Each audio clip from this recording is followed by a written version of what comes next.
Bienvenue à ce module dans cette session qui parle de l'Église des 50 prochaines années.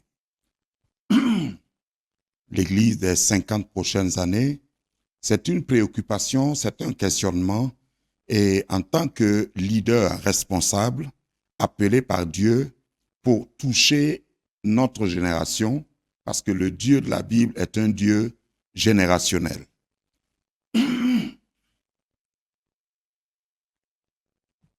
Excusez-moi. Je voudrais, dans ce module, aborder le chapitre que j'ai intitulé Statistiques et stratégie. Statistiques, pourquoi? Parce que depuis le début de ce cours, nous étions en train de nous poser des questions pour provoquer une réflexion. Ce n'est pas pour donner des conclusions, mais notre réflexion ne sera pas complète si nous ne regardons pas, nous ne faisons pas le constat. Et les statistiques parlent.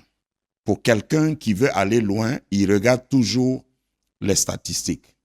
Ailleurs, par exemple, dans le monde du commerce ou le monde des affaires, on parlera d'études de terrain, on parlera d'études de marché, etc.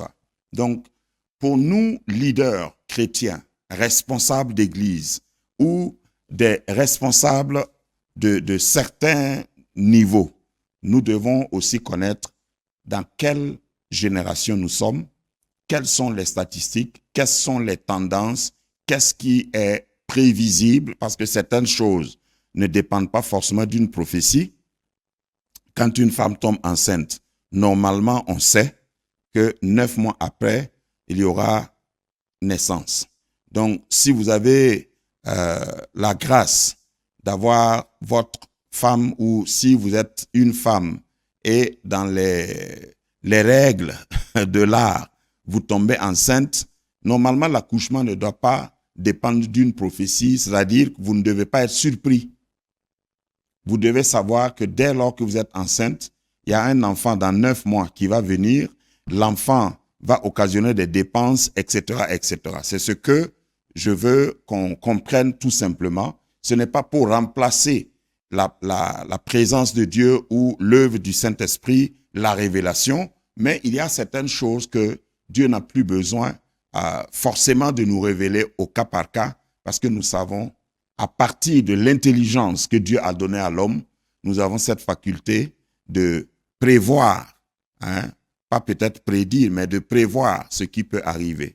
Jésus, enseignant un jour, a dit, quand vous voyez les nuages qui sont chargés, vous dites qu'il y aura une pluie, vous dites qu'il y aura une moisson, vous dites ça fait tel temps, donc il y a une déduction. Lorsque nous regardons l'Afrique, parce que c'est dans cette zone que la plupart d'entre nous sommes, qu'est-ce que les statistiques nous disent? D'abord en termes de population, en termes démographiques. Qu'est-ce que les courbes, qu'est-ce que les tendances nous indiquent? Quels sont les indicateurs? Parce que c'est à partir de ces choses-là. Ne me dites pas que c'est des choses qui ne sont pas spirituelles.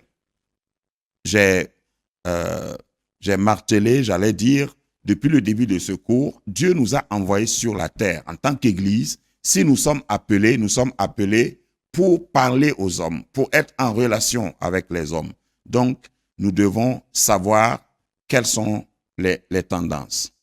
Donc, nous avons des estimations en 2023, nous avons des estimations qui annoncent plus du milliard d'habitants sur le sol africain.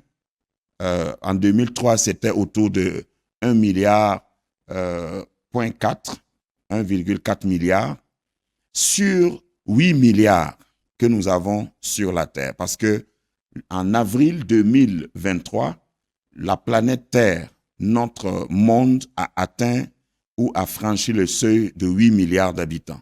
Il y a 1 milliard qui se trouve en Afrique. Et les prévisions disent que ça va aller croissant. Parce que les 1,4 milliard, c'est autour de 17 et quelques pourcents de toute la population mondiale. Donc, le continent continue de connaître une croissance démographique très rapide. Si vous êtes appelé en Afrique, voilà ce que vous deviez, parce qu'on n'est pas en train de prêcher aux arbres, nous prêchons aux hommes. Et quelles sont les tranches d'âge dans ce 1,5 milliard? Avec un taux de croissance d'environ 2,5% par an, ça c'est concernant l'Afrique, environ 60% de la population africaine a moins de 25 ans. 60% de ces 1,5 milliard a moins de 25 ans. Pour un vrai leader, lorsque vous avez ces informations, vous devez savoir formater votre message. Vous devez savoir utiliser ou choisir le langage qu'il faut, les termes qu'il faut et la manière de transmission qu'il faut. Quand on parle de 60% de la population qui a moins de 25 ans en Afrique, ça veut dire que ce sont ceux qui utilisent par exemple les smartphones, ceux qui ont 25 ans, ce sont ceux qui sont sur les réseaux sociaux. La majorité, 60%, plus de la moitié de la population africaine est connectée, est digitale. Si vous êtes toujours analogue, vous êtes toujours analogique, vous allez rater 60% de la population dans votre approche de transmission. L'intérêt de ces statistiques, c'est pousser cette réflexion-là. Si vous êtes appelé, comme je disais dans le module passé, aujourd'hui et vous avez 20 ans, vous devez tenir compte de ça. Si vous avez 25 ans, vous devez tenir compte de ça. Parce que si vous avez 25 ans et vous avez un appel de Dieu, Dieu vous envoie vers cette génération-là. Parce que c'est plus facile à un jeune de 25 ans de gagner un autre jeune de 25 ans qu'à un jeune de 25 ans, même avec l'onction, de gagner un vieux de 70 ans. Pensez-y. J'ai dit que ce cours c'est pas des conclusions, c'est pour provoquer la réflexion. Donc, il est important. Et il ne faut pas dire, j'ai pas eu la chance d'étudier une méthode. Aujourd'hui, la chance est donnée à tout le monde.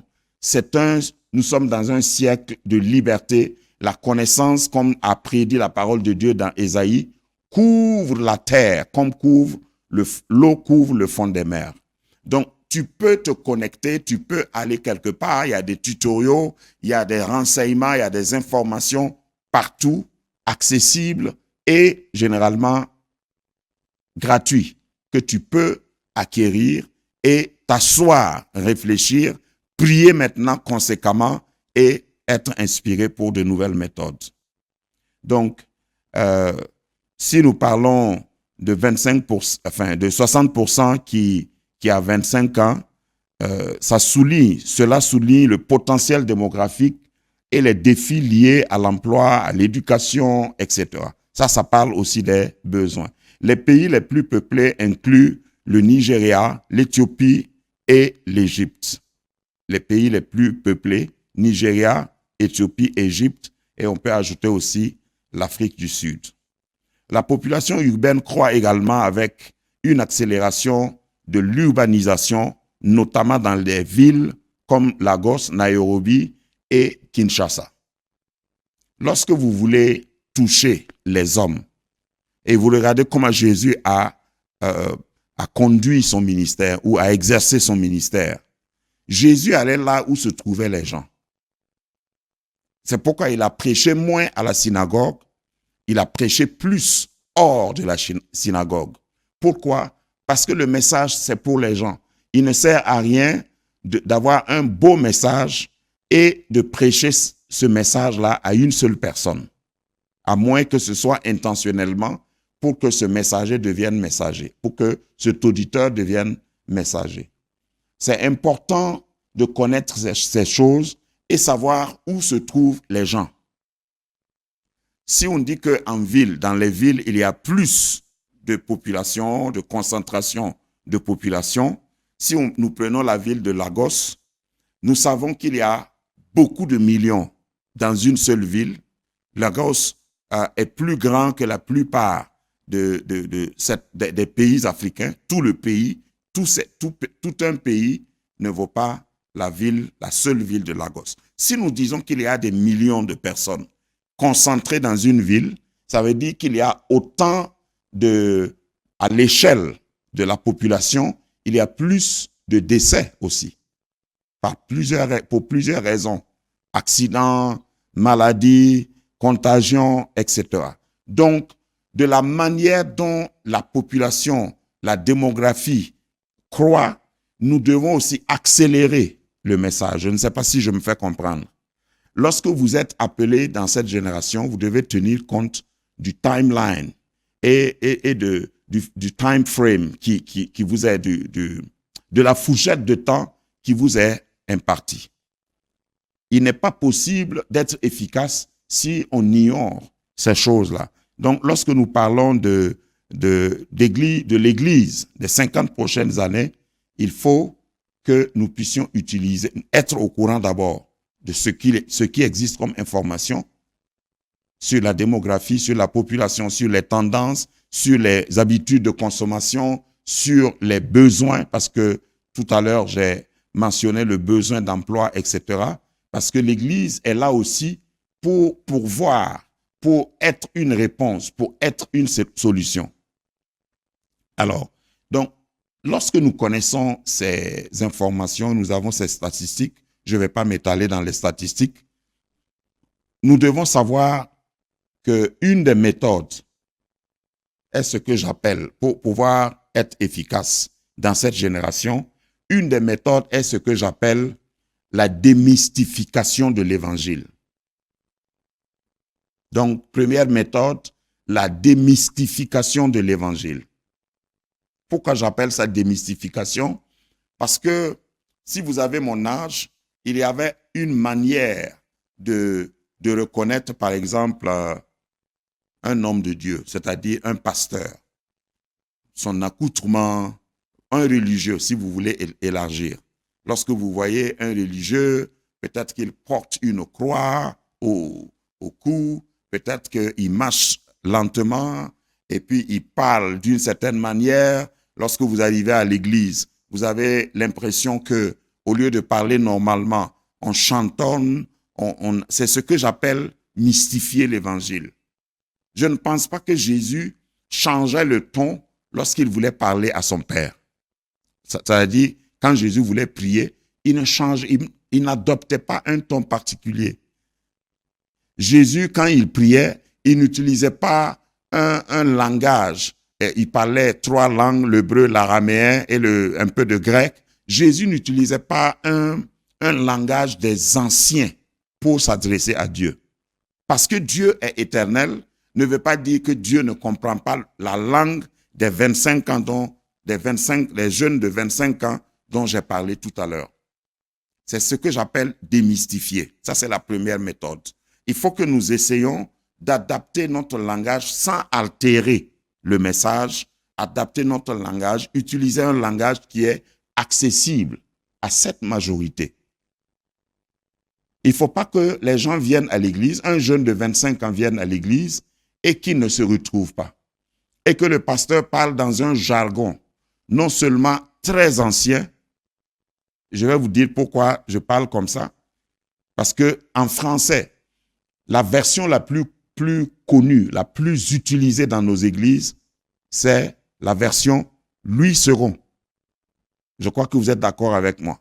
La version Louis II a été traduite, c'est-à-dire publiée pour la première fois en 1910. 1910. Le français de 1910 n'est pas le français d'aujourd'hui, même dans ta langue. Donc, il ne faut pas prêcher un évangile. Quand je dis démystifier l'évangile, ne prêchons pas un évangile qui nécessite que les gens aillent consulter avec les mots, soit un dictionnaire ou un vieillard, avant de comprendre le message de l'évangile. Utilisons des termes simples. Jésus l'a fait. Quand il était avec la femme samaritaine, il n'a pas utilisé des gros termes. Il a pourtant abordé des points fondamentaux et des points doctrinaux de l'évangile. Sur l'adoration, par exemple. Dieu cherche des vrais adorateurs. Vos parents ont adoré sur cette montagne. Hein? Et vous adorez. L'heure vient et elle est déjà venue où les vrais adorateurs adoreront le Père en esprit et en vérité. Et c'était adressé à une femme qui comprenait parce qu'il y avait une interaction. La femme posait des questions. Lorsque nous prêchons un évangile et tout le monde silencieusement, comme on dit, religieusement, écoute, dit Amen et sort, je ne pense pas que nous devons croire que le travail est fait. Il faut que l'évangile que nous apportons puisse susciter même des questions, des questionnements, susciter un intérêt, parce qu'il y a des gens qui viennent et qui n'ont aucun intérêt aussi. Il faut que notre manière de présenter l'évangile soit adaptée en un mot. Hébreux chapitre 4, verset 15 dit « Car nous n'avons pas un souverain sacrificateur qui ne puisse compatir à nos faiblesses. Au contraire, il a été tenté comme nous en toutes choses sans commettre le péché. » Pourquoi j'ai mis ce passage dans ce point sur démystifier l'évangile, parlant de stratégie? La Bible nous dit que nous n'avons pas un souverain sacrificateur, en parlant de Jésus. Nous n'avons pas un souverain sacrificateur qui ne puisse compatir à nos faiblesses. Il ne faut pas être aussi un homme de Dieu, une femme de Dieu, qui est tellement distante, loin de la génération à laquelle tu es envoyé, vers laquelle tu es envoyé, que tu ne connais pas leurs problèmes. Il faut que tu connaisses, il faut que tu compatisses comme Jésus. Notre souverain sacrificateur connaît nos faiblesses. C'est ce que le passage veut simplement dire. Il ne faut pas prêcher l'évangile comme un ange venu du ciel pour annoncer la naissance de Jésus. Pourquoi je prends cet exemple? Parce que si tu demandais à l'ange, les anges n'accouchent pas, les anges ne tombent pas enceintes, les anges sont asexués, n'ont pas de genre. Donc, un ange ne peut pas t'instruire sur comment on accouche.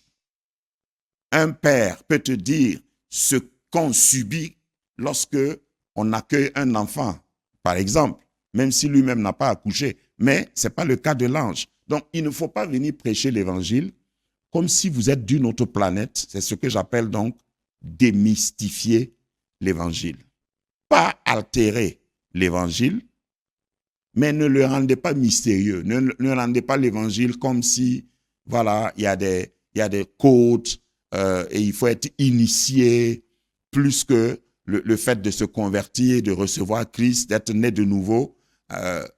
Vous prêchez, il y a des gens qui prêchent souvent et ils donnent l'impression que, ah non, il y a un secret derrière et il faut que vous percez ce secret-là avant d'arriver. Non, il n'y a pas ça nulle part dans les évangiles et dans l'enseignement des apôtres. Tout le monde peut être instruit dans la voie de Dieu. L'Esprit de Dieu peut venir tabernacler en toute personne sincère qui a reçu Jésus et qui est né de nouveau. C'est ce que j'appelle démystifier l'évangile.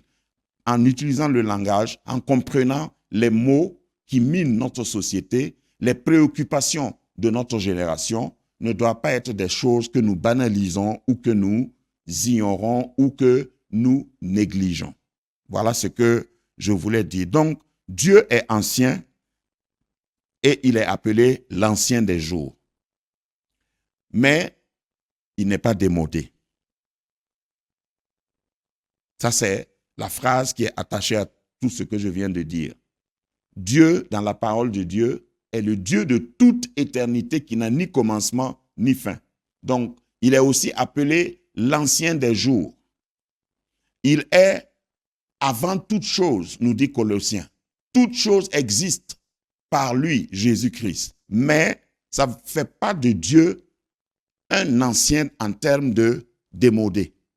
Donc, Dieu parle et il connaît le langage des jeunes d'aujourd'hui. Si nous avons dit que 60% de l'Afrique est constituée de jeunes de moins de 25 ans, donc nous devons utiliser le langage qu'ils comprennent.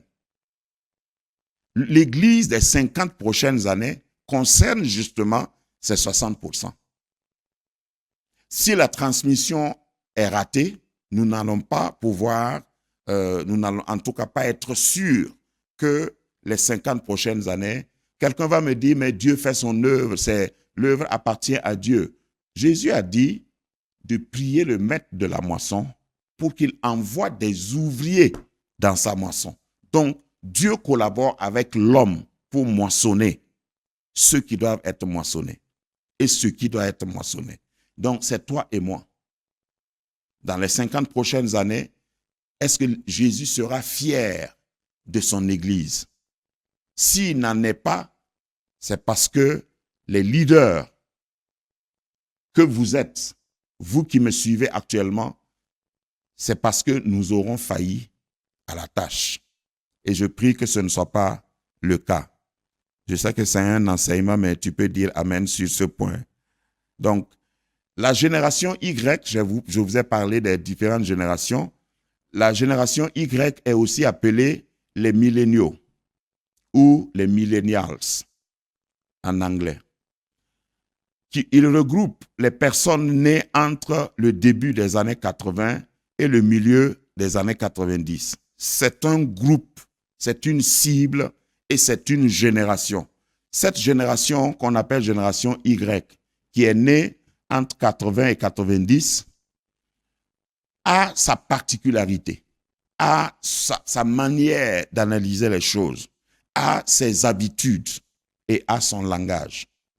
Donc, le but d'avoir détaillé ces différentes générations, c'était pour que nous prenions conscience que pour le même message, lorsque nous étudions notre auditoire et nous voyons que ceux qui sont majoritaires, c'est telle ou telle génération, nous devons adapter plutôt notre message. Donc, les millennials en anglais ou les milléniaux sont ceux qui succèdent à la génération X. La génération Y, 80-90, la génération X, ceux qui viennent après 90, donc qui entrent dans les années 2000 à 2010, et la génération Z vient après. Et nous avons affaire à cette génération-là, justement. Ceux qui sont en face de nous, la majorité, lorsque vous allez prêcher quelque part en Afrique, c'est ces personnes-là qui sont en face de vous. Et il est important de faire la démarche et de comprendre quelles sont leurs préoccupations. Ils parlent quel langage, quels sont leurs besoins, parce que nous pouvons prêcher l'évangile vrai et puis passer à côté des besoins réels des hommes. Nous pouvons prêcher, je répète, nous pouvons prêcher l'évangile vrai et passer à côté des besoins réels des hommes. L'évangile vrai, c'est quand nous prêchons sans altérer. Le besoin réel des hommes, c'est quand nous arrivons à adapter l'évangile à leur réalité. Jésus dira par exemple aux agriculteurs, lorsqu'il prêchait aux agriculteurs, il dit, un semeur est sorti pour semer. Et pendant qu'il semait, une partie de la semence tomba au bord du chemin, sur les rochers et sur les épines. Il n'y a pas un agriculteur au temps de Jésus qui ne comprenait pas ça. Mais le message,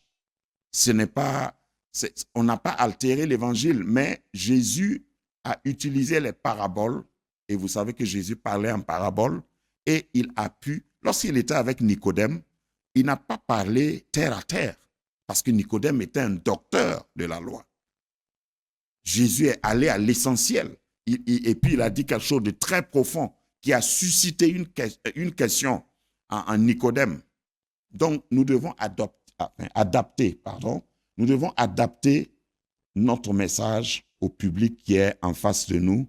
Et c'est pourquoi j'ai pris le soin de parler beaucoup plus haut des différentes générations et aussi dans la petite analyse statistique que nous avons faite, nous voyons que nous avons affaire aujourd'hui aux personnes qui sont nées entre 1980 et 1990 et ceux qui sont nés après 2000. C'est eux qui constituent la majorité de l'Afrique ou de la population africaine. Alors, cette marge de la population est marquée par l'avènement de l'Internet. Parce que c'est dans les années 90 que l'Internet a commencé à envahir le monde. Et tout le monde a commencé, mais c'est allé à une vitesse grand V. Et ça continue.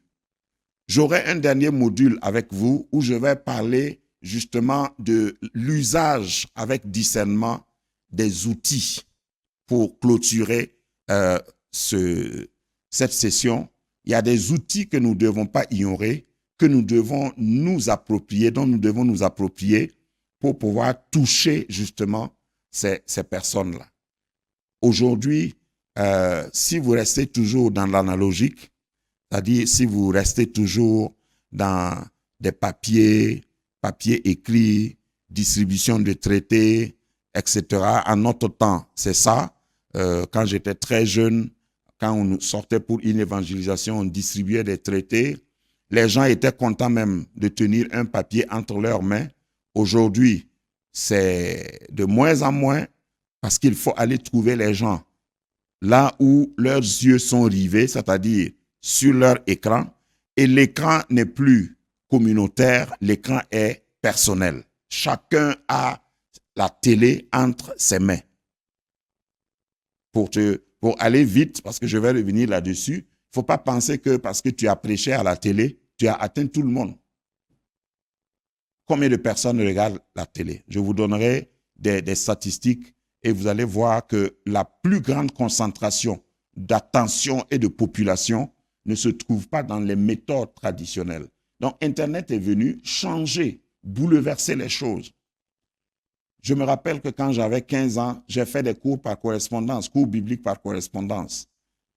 Et lorsque je recevais le cours, on me posait, j'étudiais, et puis je recevais après à la poste le questionnaire, je répondais aux questions, et puis je repartais une semaine après envoyé par la poste, et il fallait attendre 3 à 4 semaines, un mois presque, pour avoir le résultat. On corrige et on me renvoie. Et quand je valide le cours, on me passe à un autre cours et j'ai fait comme ça jusqu'à avoir, je crois que j'ai eu 7 certificats sur des cours bibliques de base. Aujourd'hui, ce n'est pas la poste qu'on utilise. La preuve est que le cours que vous utilisez, enfin que vous recevez actuellement, je ne suis pas devant vous. Je ne viendrai peut-être qu'à la fin pour des questions. Mais vous me recevez chez vous, vous pouvez me regarder encore et vous allez composer en ligne. Et lorsque vous allez finir l'heure de composition, le temps qui est imparti, vous avez en même temps votre note. C'est dans ce temps-là, c'est dans cette saison que nous vivons. Ce n'est pas la peine de dire, comme c'est spirituel, nous n'avons pas besoin d'utiliser cette saison. Donc, le monde a changé. Les milléniaux sont considérés comme les premiers enfants du numérique, c'est-à-dire ceux qui sont nés entre 1980 et 1990 sont les premiers enfants du numérique. Le téléphone portable a apparu et ce n'était pas possible d'imaginer en 1990, par exemple, qu'on pouvait rester quelque part et puis appeler, être sur un arbre quelque part, il n'y a pas de fil, et puis pouvoir appeler. Il y avait des téléphones satellites, mais c'était réservé à des chefs de gouvernement et à certaines armées. En 90, on ne pouvait pas imaginer que ces choses-là pouvaient arriver. Mais aujourd'hui, tout le monde, et ce n'est pas un mystère. Je me rappelle quand j'ai acheté mon premier téléphone portable, si vous êtes dans la zone CFA, le premier téléphone portable que j'ai acheté, je crois en 1995, m'a coûté 350 000. Et c'était le téléphone qui était comme une demi-miche de pain. C'était tellement gros. Et puis, c'est un petit écran avec l'écriture en noir et blanc, enfin, même pas noir et blanc. C'est-à-dire, l'écran n'était pas en couleur. Après, on a eu des écrans, petits écrans, et puis qui étaient en couleur. J'ai vu toute l'évolution, et aujourd'hui, souvent, je dis aux gens, j'ai arrêté de courir après la technologie, mais je ne veux pas être en retard non plus. Parce que ça va tellement vite que si vous achetez, par exemple, dans la téléphonie mobile ou dans le domaine des smartphones, si vous achetez un smartphone aujourd'hui, personne ne vous dira que votre smartphone est démodé après 6 mois. Au fait, ils font sortir, surtout si vous prenez certaines grandes marques comme Apple, ils font sortir peut-être iPhone 13 ou 14 maintenant, ou 15, mais iPhone 20 existe déjà. Il y a beaucoup qui ne savent pas ça. Ils ont ça en stock et ils attendent, dès que vous avez consommé et ils ont atteint leur ligne, ils sortent l'autre, le prochain, je veux dire, le suivant, pour que vous sentez comme si vous êtes resté en arrière et vous êtes obligé de... Je ne suis pas en train de dire que nous devons courir comme ça par rapport à la transmission et aux méthodes à choisir. Mais nous devons être au courant pour ne pas prêcher un message tellement digne, tellement vrai, qui est l'unique message qui peut sauver, mais dans un langage incompris et inaccessible. C'est la problématique, c'est la réflexion que j'ai voulu mener avec vous. Donc, un dernier point, lorsque nous allons revenir pour l'autre module, nous parlerons des stratégies, des méthodes pour pouvoir amorcer et avoir un ministère pertinent et efficace. Pourquoi pas? Efficace. Parce que chacun de nous est appelé à servir sa génération. Je prie que le Seigneur approfondisse ces pensées-là et cette réflexion en chacun de nous pour que nous ne soyons pas en retrait et que nous ne manquions pas à la réalité du besoin de présenter l'Évangile de la meilleure manière possible et que notre génération soit sauvée. Que Dieu vous bénisse et à la prochaine.